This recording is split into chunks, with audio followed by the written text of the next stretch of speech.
sosok Sunan Panggung, sufi tanah Jawa yang tidak mempan dibakar. Sunan Panggung adalah sosok pemberontak, di mana dirinya mengikuti jejak sang ayah Sunan Kalijaga, turut menyebarkan ajaran Islam di tanah Jawa.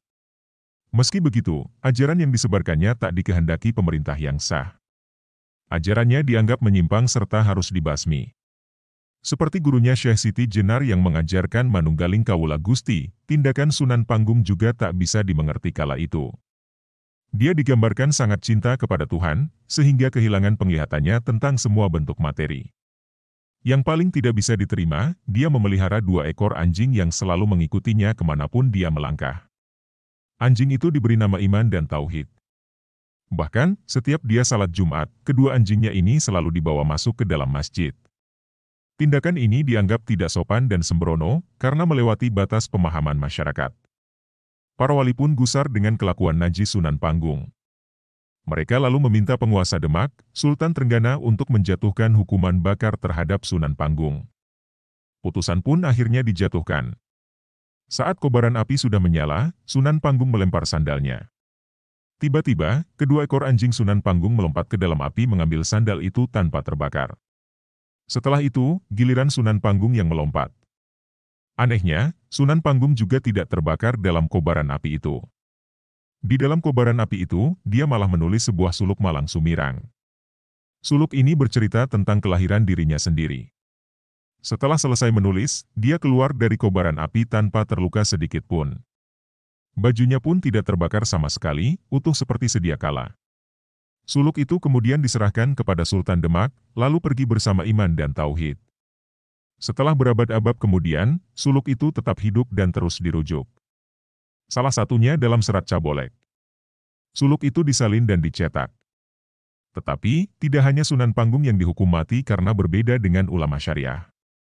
Pada masa kerajaan Islam di Jawa, sedikitnya ada 6 ulama tasawuf yang dihukum mati karena memiliki perbedaan ini. Pertama adalah Syekh Siti Jenar.